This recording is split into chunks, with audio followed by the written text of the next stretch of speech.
Salut à tous, j'espère que vous allez bien. Aujourd'hui, on se retrouve pour une vidéo un peu particulière. On va parler des pour d'aller à Riga en Lettonie. Donc, pourquoi il faut aller dans cette ville, qu'est-ce qui est intéressant, qu'est-ce qu'il y a à faire. J'espère que ça va vous plaire. Si le concept de la vidéo vous plaît, n'hésitez pas à la liker, la commenter, la partager et à vous abonner à la chaîne si ce n'est pas déjà fait. On commence tout de suite.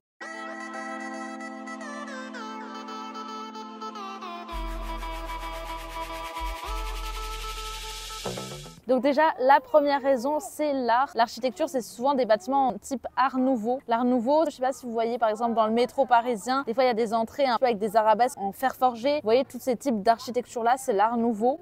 Et il y a énormément de maisons hyper stylées avec des pignons, les hauts des maisons. Et c'est toujours original avec des formes en arabesque. C'est très joli. Vous avez vraiment une architecture très colorée. C'est très photogénique, très agréable. Pour cette raison-là, déjà, ça vaut le voyage. Globalement, je trouve que ces décors-là, enfin ces décors, c'est pas des décors, c'est la réalité, mais ça fait décor de film en fait, ces paysages. Parce qu'un coup, vous allez avoir des maisons très art nouveau. Un autre endroit, des trucs plus délabrés, mais qui sont en fait très sympas dans le paysage. On dirait que c'est un western. Il y a une rue qui est la rue de Paris entre guillemets. Chaque endroit vous avez une architecture particulière, vraiment ça fait décor de film, c'est top. Les restaurants, ils ont des thématisations parfois que j'adore. Moi je suis une grande fan de Disneyland, alors je sais que Disneyland ça n'a rien à voir, mais à Disneyland il y a des restaurants qui ont des thématisations, par exemple le Moyen-Âge. Ben là justement ici il y a des restaurants type Moyen-Âge, il y en a beaucoup et c'est très agréable de vivre dans cette ambiance. C'est vraiment full moyenâgeux, hein. Je vous dis pas juste il y a 2-3 bougies, non, vous avez de A à Z la décoration. Même la nourriture, vraiment tout est super et c'est très joli et je connaissais pas. Il y a des bars, il y a des cafés, il y a de tout.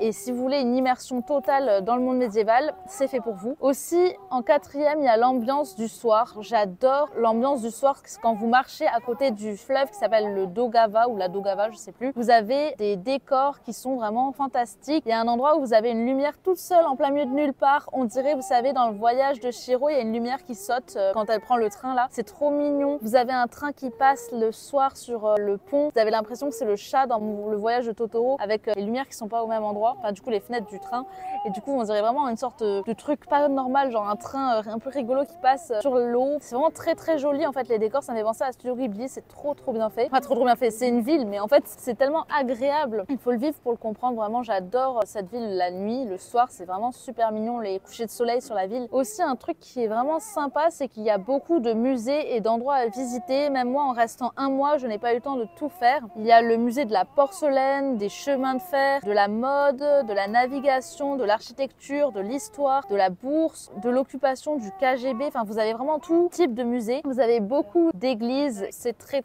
cool. Il y a la mer pas loin, donc pour les amateurs de mer, de baignade, de plage, de bronzage, il y a la mer à côté. Vous pouvez y aller en train, donc c'est très pratique, c'est très sympa aussi. Et vous avez des châteaux. Alors, il y a le château de Riga, mais il ne se visite pas. Les châteaux que vous pouvez visiter, il y a celui de Sigulda et de C6. Ils sont super jolis, c'est des châteaux médiévaux un petit peu en ruine mais qui se visitent vraiment, et vous pouvez utiliser une petite lanterne pour vous guider à l'intérieur. C'est trop mignon, j'ai beaucoup aimé les visites des châteaux. Il faut prendre les transports, c'est pas dans Riga même mais c'est en Lettonie, et ça c'est vraiment cool qu'il y ait la proximité avec ces châteaux là. Et quand je vous disais qu'en fait ça fait décor de film, ce qui est très cool c'est aussi que ça fait un petit peu jeu vidéo. Je m'explique, dans les jeux vidéo vous pouvez vous balader un petit peu dans toutes les habitations, rentrer un petit peu partout, visiter. Moi c'est ce que j'aime bien faire dans les jeux vidéo, je sais qu'il y a beaucoup de gens qui n'aiment pas faire ça mais moi c'est mon délire. Et ici c'est trop sympa parce que vous pouvez rentrer dans pas mal de maisons. Comment ça, rentrer dans pas mal de maisons? Dans la vieille ville, vous avez beaucoup de bars et de restaurants et d'offices du tourisme et des musées et des trucs qui font que vous avez la possibilité de visiter beaucoup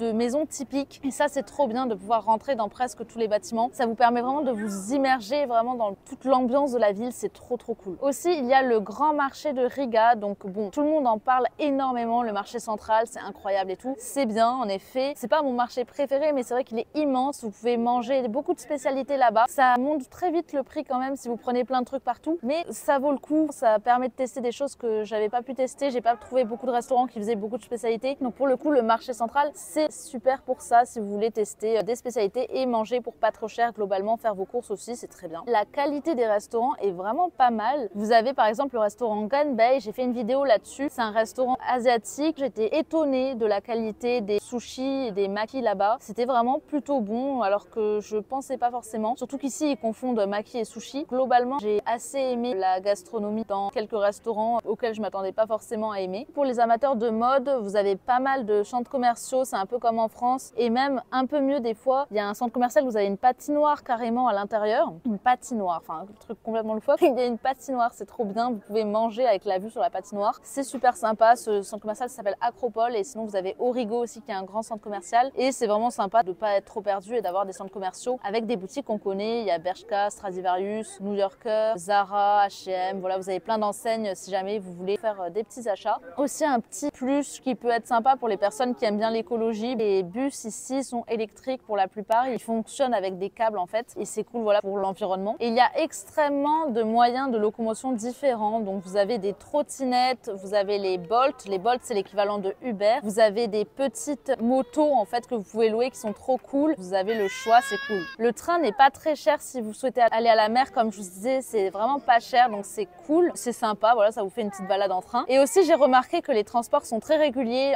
notamment le bus. Moi je prends le bus 15, enfin bon je vous parle de mon bus 15 mais bon voilà, au moins vous savez de quoi je parle. Ce bus là en tout cas j'ai trouvé qu'il était hyper régulier, genre des fois il y en a toutes les 3-4 minutes, c'est trop bien. Par rapport à Paris, le bus vous pouvez l'attendre 4 heures, ici c'est vraiment trop régulier, c'est trop bien. Et vous avez aussi des tramways, enfin vraiment il y a de tout, c'est trop bien. Mais il n'y a pas de métro. Un autre petit truc c'est que McDo c'est moins cher pour les personnes qui aiment bien McDo. Et pour les personnes qui aiment bien le tir, vous pouvez faire du tir, il y a des stands de tir, voilà, si jamais ça vous intéresse. Et il y a du tir à l'arc aussi, c'est cool le tir à l'arc. J'espère que cette petite vidéo vous aura plu. N'hésitez pas à la liker, la commenter, la partager et vous abonner à la chaîne si ce n'est pas déjà fait et à mon compte Instagram. Je poste plein de stories avec toutes les infos des nouvelles vidéos, donc si ça vous intéresse, n'hésitez pas. Je vous fais de gros bisous et je vous dis à très vite pour une prochaine vidéo. Bye bye!